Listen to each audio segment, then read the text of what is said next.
Ô meu povo, povão aí do grupo José JPS, Deus abençoe a todos os inscritos do canal. Deus abençoe você e toda a sua família. Abençoe também os nossos irmãos lá do grupo Família Abençoada. Um alusão para todos aí do Brasil, fora do Brasil, que estão inscritos naquele canal Família Abençoada, onde Deus tem operado maravilha. Muito bem, meus irmãos e amigos, nós estamos com a lição de número 9, que tem como tema uma visão bíblica do corpo. Uma visão bíblica do corpo. Aí o tema da lição é este, tema da lição, tá vendo aí, tema da lição. Lição bíblica da Assembleia de Deus, hoje nós estamos com um comentário. Vai ser poucos minutos, não vai ser muito, não se esticar muito, porque é uma mensagem evangelística dessa lição hoje. Então, muito bem. Diz assim o textuário, mas o corpo não é para prostituição, senão para o Senhor, e o Senhor para o corpo. 1 Coríntios, capítulo 6, versículo 13, parte B. Então aqui a gente já entende mais ou menos o que nós vamos falar dentro da lição. A verdade prática diz assim: o corpo é o templo do Espírito Santo, e por isso deve ser observado, ou melhor, conservado em santificação até a volta de Cristo. Aqui vai falar de santificação, separação, transformação, regeneração, tudo isto é a mensagem evangelística de transformação do corpo, ou como você vai entender o corpo, exterior, interior. Você está entendendo? O corpo não é para a prostituição, mas para a santificação, porque o Senhor habita neste corpo, que a Bíblia diz que nós somos templo do Espírito Santo. Isso pode ser cafona para você, mas é o que a gente vai falar sobre o tema da lição. Muito bem, a introdução diz assim: Deus criou o ser humano para louvor da sua glória. Em vista disso, ele espera do homem regenerado uma vida de santificação, contudo. Muito bem, a gente não vai nem ler tanto assim, porque os temas, os pontos já está dizendo, né? Já está falando que mais ou menos aí os nossos inscritos não são tolos, né? São sábios. Aquilo que a gente fala aqui, eles entendem muito bem, são pessoas estudadas, formadas, viu? Entre nós inscritos aqui tem doutores, teólogos, bacharéis, tem só gente abençoada para a glória do nome do Senhor. Muito bem, todos são abençoados. Aqueles que sabem muito e os que sabem pouco. Todos são criatura de Deus, criada por Deus.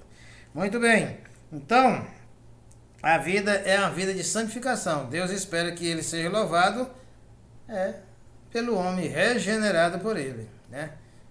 Louvor, adoração, santificação do corpo. A criação, primeiro ponto da lição diz: a criação do ser humano, a origem da raça humana. O homem é o único ser vivo criado à imagem de Deus. Deus diz: façamos os homens a nossa imagem e semelhança. É o único ser semelhante a Deus, é o homem. Eu sou semelhante ao Senhor. Façamos o homem a nossa imagem. Nós somos a imagem de Deus e semelhança. Quem nunca viu Deus, é só olhar aí para o seu irmão, para a sua mãe, para o seu tio. Você vê Deus. É a criação de Deus e ele fez conforme ele. A imagem dele o criou. Muito bem. Então a raça humana foi criada, foi semelhante de Deus, a semelhança de Deus, imagem e semelhança, isso que a gente já falou. Por isso, nossa declaração de fé ensina que fomos criados por um ato sobrenatural, imediato e não por um processo evolutivo. Assim o homem, Adão, foi formado do pó úmido da terra. Interessante notar que o uso do hebraico Adam denota nome próprio, mas também genérico, significando homem e humanidade. Logo, Adão foi o primeiro homem a ser criado. Só li para não dizer que a gente lê, mas a gente já sabe como foi a criação da humanidade. Muito bem. O segundo subtópico do primeiro ponto diz assim: a constituição do ser humano. Como? Nossa declaração de fé professa que a natureza humana consiste numa parte externa do corpo ou a carne, chamada de homem exterior, e uma parte interna denominada de homem interior. Tem o homem exterior e o homem interior, composto de espírito e alma, porque são três: corpo, alma e espírito. Então o interior é alma e espírito e o exterior carne. Entendeu, meus amigos, irmãos? Entendeste? Esta é a... Muito bem. Carne, foi de carne, foi carne.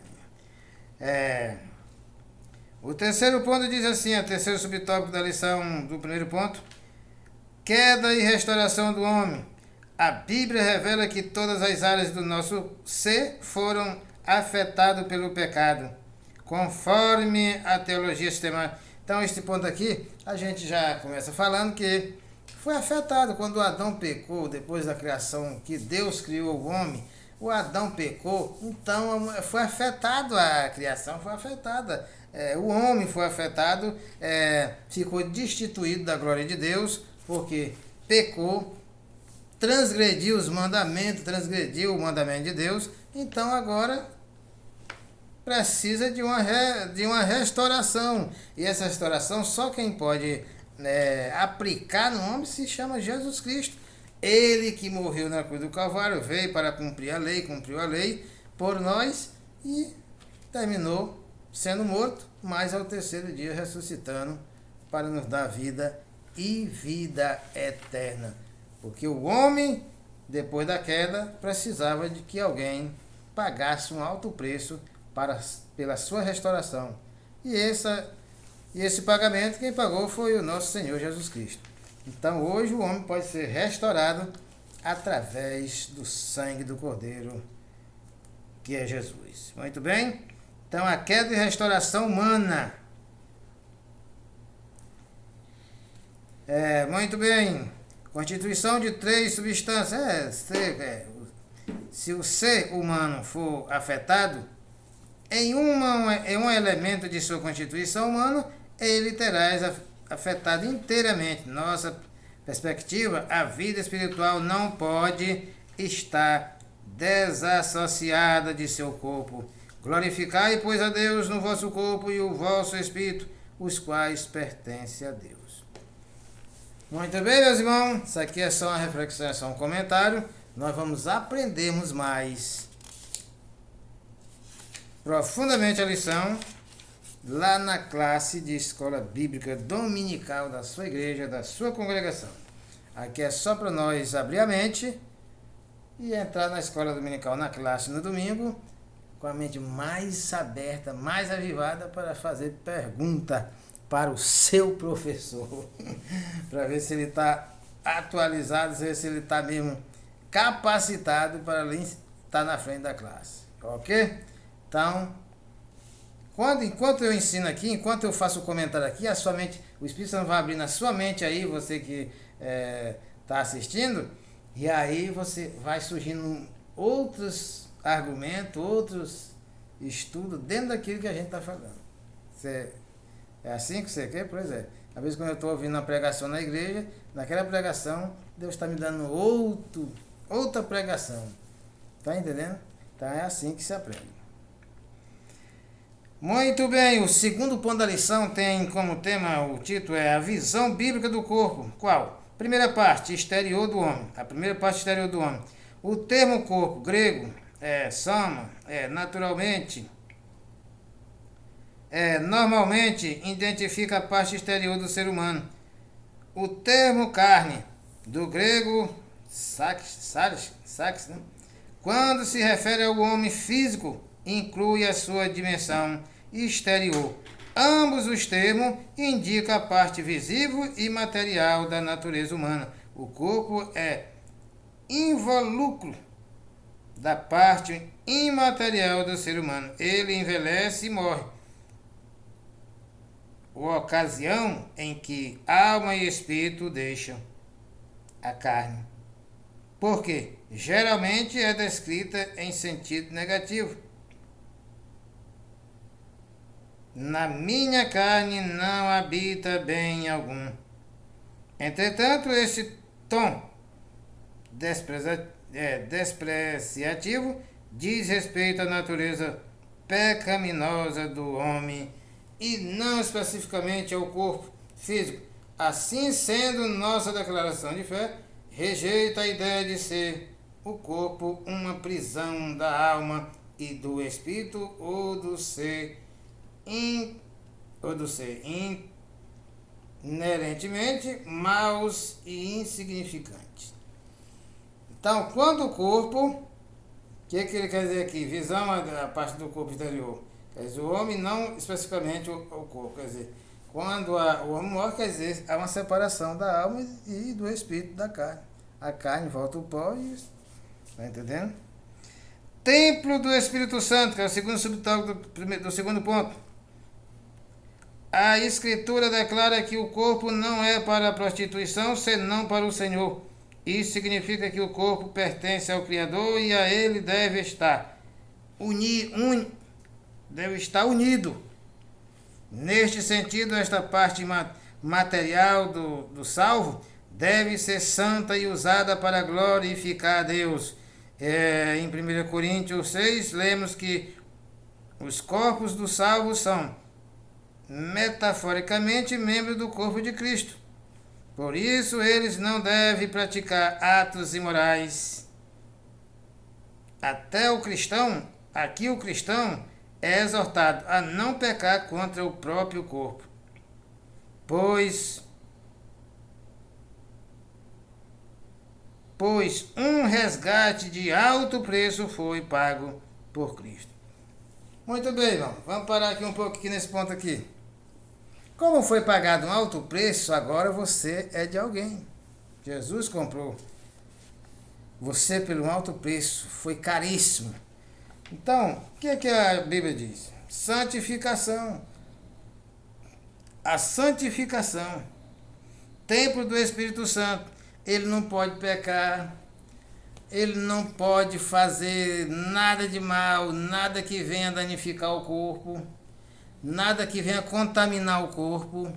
A alma, o espírito tem que estar santificado, separação total das coisas imundas, das coisas deste mundo, do adultério, da mentira, da fornicação, de tudo que não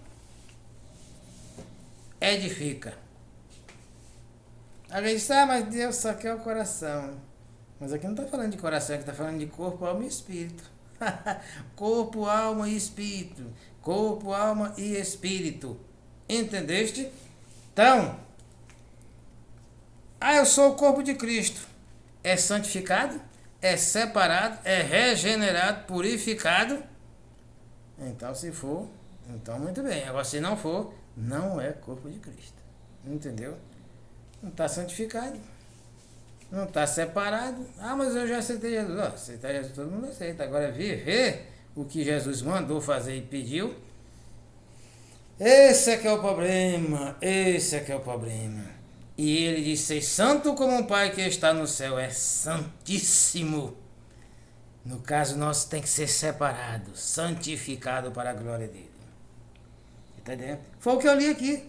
Apenas estou ratificando o que lemos. Lemos que o corpo dos salvos são metaforicamente membros do corpo de Cristo. Entendeu? Por isso, eles não devem praticar atos imorais, que é o que muitos vêm praticando. Estão dentro das igrejas, mas estão praticando. Estão adulterando, estão bebendo, estão se fornicando, estão roubando, estão mentindo, estão levantando falso testemunho, calúnia, está fazendo tudo que não visa com a santidade de Deus, que um cristão, que um corpo não pode fazer. Levantando falso testemunho, injúria. Você está entendendo? Quem? Todos. A escala só. Todos. No plural. Mas todos, é no plural mesmo. Lá todos o que pratica. Ou que estão praticando. Aqui ninguém está colocando quem não está praticando. Entendeu? Porque senão a Bíblia está mentindo. Porque a Bíblia diz que há os santos, os salvos e há os não salvos. Entendeu? Mas todos que praticam esses atos têm demais. Então, todos esses que praticam estão fora do reino de Deus. Então, não pode praticar coisas imorais. Muito bem, o terceiro subtópico do segundo ponto diz assim: glorificado na ressurreição. A ressurreição de Cristo aniquilou o império da morte e garantiu a nossa ressurreição. Entre a morte e a ressurreição há um estado intermediário onde a parte imaterial do ser humano subsiste de modo consciente. Contudo, o nosso corpo carnal não pode herdar o reino de Deus. Não pode herdar o reino de Deus. Tá entendendo? Não pode herdar. Cristo aniquilou o império da morte e garantiu a nossa ressurreição. Naquele dia, aqueles que morreram em Cristo ressuscitarão primeiro, e nós que estamos vivos, se Jesus vier hoje, nós seremos transformados e arrebatados e encontrar o Senhor nos ares. Foi para isso que Jesus morreu e ao terceiro dia ressuscitou. Então, meus amados, glorificado na ressurreição. Então, cuidado para que tenha um estado intermediário onde a parte imaterial do ser humano subsiste de modo consciente. Você pensa que se alguém se perder e descer para as profundezas do abismo, ele está com a consciência dele. Ele vai lembrar tudo que ele praticou, tudo que ele fez. Eu falei mal de fulano, eu menti contra fulano, eu levantei falso testemunho contra fulano, eu caluniei fulano. Ele vai estar lá sofrendo porque o sofrimento é isso, dele ter feito isso com o seu próximo. Entendeu? E às vezes o próximo foi até perguntar: rapaz, tu fez isso? Não fiz não. Outra mentira, mas pecado sobre pecado. Iniquidade sobre iniquidade. Entendeu? Porque não tem coragem. E todos que falam mal da vida dos outros, eles não têm coragem de realmente falar na presença da pessoa. Sempre ele fala por fora, e se alguém disser que ele falou, se a pessoa que disse que ele falou não tiver como comprovar, nada é feito. Ele vai negar e acabou. Ele prefere mentir para o inferno. Tá entendendo? Então é isso, muito bem. Então nós vamos agora para o último ponto. Reflexão do último ponto, irmão. O último ponto da lição. Para daqui a pouco nós estamos na sala de escola bíblica na sala de escola bíblica dominical, estudando a palavra de Deus. Irmão, aqui é nu e cru, aqui não tem negócio de montar vídeo, para colocar vídeo, né, bonitinho, não. Aqui do jeito que a gente grava, vai para mídia, e aí você gostou ou não gostou, porque tem uns que gostam, tem uns que não gostam. Eu também tenho coisas que eu não gosto de vários vídeos, isso é normal. Então, mas tem outros que gostam, não precisa estar montando coisa bonita, coisa linda. Olha, ali atrás, vocês estão vendo ali atrás, o guarda-roupa aqui que é do tamanho da altura do fogo. É grande demais. Ali é roupa ali, viu? Então não tem. Ninguém deve ninguém. Aqui tudo é carta limpa. Então vamos aprender a palavra de Deus, que isso é que nos interessa. Ok? O vídeo terminou aqui, já está sendo postado e você vai ouvir do jeito que nós estamos falando aqui. Não tem nada de montagem. Tudo é original. Original como as escrituras, original como Deus vivo que está no céu. Muito bem, o segundo ponto da lição, e aqui nós estamos aqui na nossa suíte aqui, ó. Atrás aqui o guarda-roupa aqui, o closezão aqui, o começo daqui do outro lado. Isso é só bênção de Deus, glória a Deus. O terceiro ponto diz assim: a visão secular do corpo. Aqui é a visão secular, o hedoísmo, vai falar do narcisismo, zelar e manter o corpo saudável é uma forma de glorificar Deus. Contudo, em tempos pós-modernos de busca da felicidade, o hedonismo e o narcisismo são incutidas na sociedade com hedonismo, nos referindo ao estilo de vida em que a obtenção do prazer e a fuga do sofrimento são prioridades neste aspecto. Tudo é permitido.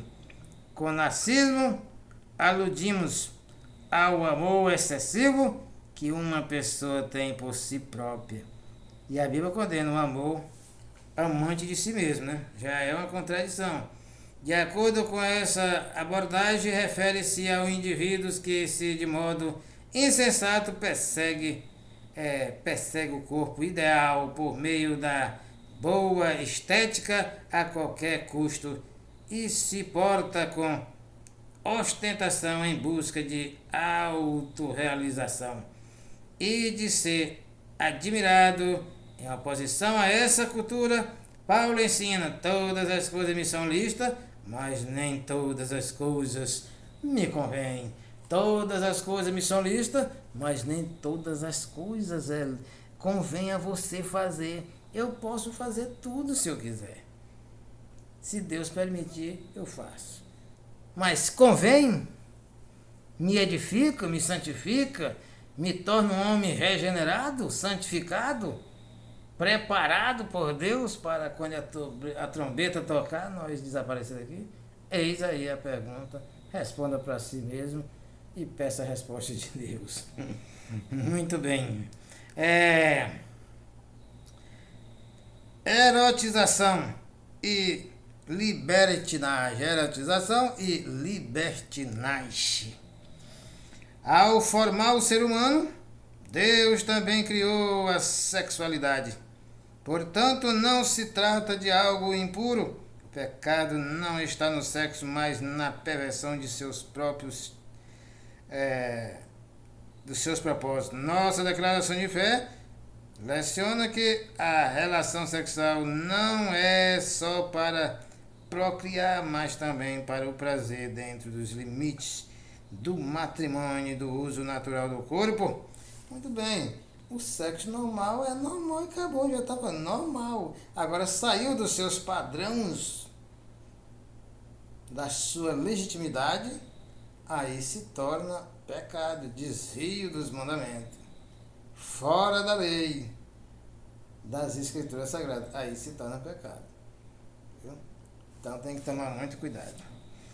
O último tópico da lição, que fala sobre liberdades e autonomia. A Bíblia atesta que o homem é dotado de livre-arbítrio. E eu sempre digo que o livre-arbítrio do homem é controlado pelo Criador. Porque não tem nada que Deus não saiba nesta terra. Tudo, antes que eu fale, ele já sabe o que eu vou falar. Então, não é controle, não? Deus não tem controle da minha vida? Tem, sim. Se ele sabe, antes que eu fale, ele já sabe, porque foi ele que colocou as palavras na minha boca.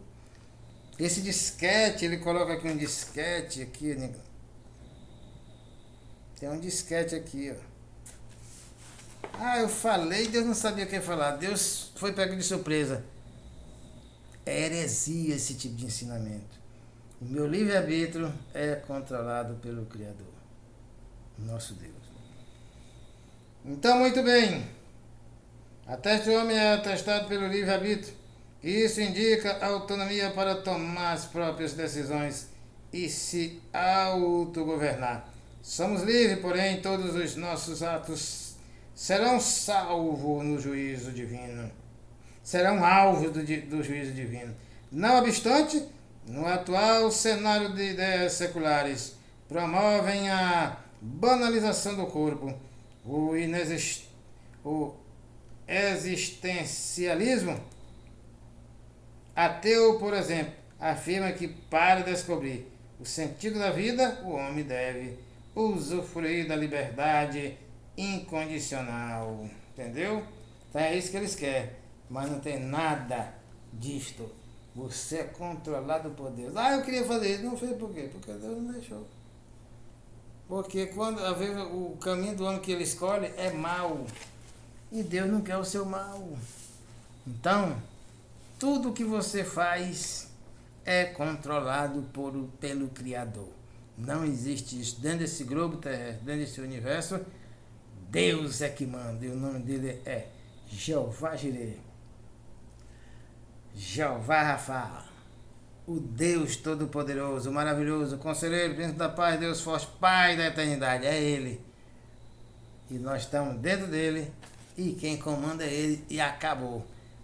Não importa o que você pensa, que eu tenho livre-arbítrio, faço o que quer. Não existe isso. Eu vou beber. Tu vai beber, mas é porque Deus permite. Porque tu nasceu para isto. Nasceu para isto.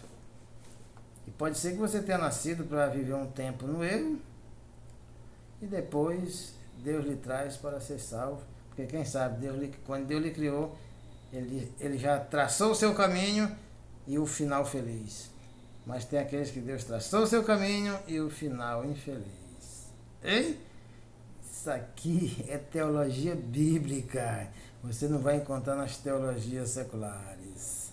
É bíblica. E quer? Faz, pratica e não te converte não. Que naquele dia tu vai ver que realmente tu ouviu esse vídeo e não deu valor. Muito bem, meus irmãos, estamos na conclusão. Isso aqui é só um comentário. Ninguém está ensinando lição ainda, lição lá na classe de aula. Para a gente ensinar uma lição dessa aqui é muito tempo, é no mínimo 1 hora de tempo. E aí da gente ainda não passa tudo. Então quem está só um comentário para abrir a mente dos nossos irmãos e amigos que chegar a ver este vídeo. A conclusão diz assim, meus irmãos. Criado da terra, a imagem e semelhança divina, o homem é constituído de 3 substâncias, quais? Alma, espírito, alma e corpo. Nesta concepção não podemos pecar com o corpo sem afetar o espírito e a alma. O corpo é morada do espírito, que não habita em santuário impuro. Na vinda de Cristo, o corpo dos santos será glorificado. Assim, o corpo não deve ser tratado como algo pejorativo. O princípio de cuidado e santificado. O corpo deve ser observado pelos que pertencem a Deus. Então, meus amados amigos, santificação, regeneração, separação das coisas do mundo. Somente o seu corpo somente será para Cristo. Para Ele operar os seus milagres. Para Ele usar o seu corpo para o bem da glória dEle. Ser usado como, irmão? Ser um homem usado para pregar a palavra de Deus, um homem usado para Deus usar para realizar milagres e maravilhas como Paulo, como Pedro e todos os profetas da época. Você está entendendo? Você é um vaso escolhido, você é um vaso santificado para a obra de Deus. Quem sabe assim como Jeremias, Ezequiel, Daniel, José no Egito e outros demais homens de Deus, quem sabe para ser usado com poder e autoridade na terra, como Moisés, Elias, Eliseu, os profetas. Está entendendo? Então seja um vaso de honra e para a honra e não seja um vaso de desonra, de barro, de pedra, sem nenhuma preciosidade. Mas Deus quer usar cada um dos seus filhos. Então, guarde o seu corpo, conserve o seu corpo, santifique o seu corpo, porque ele deve ser templo do Espírito Santo. E o Espírito Santo não habita em corpo imundo, em corpo em pecado. Deus abençoe a todos os nossos inscritos do canal José JPS. Deus abençoe todos os nossos irmãos lá do grupo Família Abençoada. Assiste o vídeo, aprenda com a palavra de Deus, compartilhe, mande para frente a mensagem, deixa Deus te usar. Se inscreva no canal se assim você quiser ou gostar, ou Deus permitir que você seja um dos inscritos aí para todas as vezes que nós postar o vídeo, você chegar até você e você ser edificado pela poderosa palavra de Deus. Aqui nós postamos as lições, aqui nós postamos os cultos evangelísticos que a gente faz. Hoje mesmo já está aí no canal já, que a gente postou antes desse vídeo aqui que a gente está gravando. O grande culto evangelístico aqui num bairro da cidade, aqui em Paragominas, no estado do Pará, bairro Canaã, onde tinha muita gente. Primeira vez que nós entramos naquele bairro para realizar um culto evangelístico. E foi uma benção. Você vai ver aí no vídeo, antes desse que eu estou falando aqui. Ok? Deus abençoe, se inscreva no canal, dê o seu joinha, aperte o sininho de notificação para que os vídeos cheguem até você. Dê aí o seu like, deixe aí nos comentários, comente sobre aí tudo que foi ensinado, tudo que foi falado, Pode mandar para outros youtubers, pode mandar para outros canais, outros Facebook, Instagram, pode mandar, não tem negócio de, estão vendo meu vídeo lá no canal fulano e tal, eu vou processar. Não existe isso. Aqui é palavra de Deus, palavra de Deus não processa ninguém, não condena ninguém, ela salva. Que é para salvar vidas. Que Deus abençoe. Até o próximo vídeo. Amém.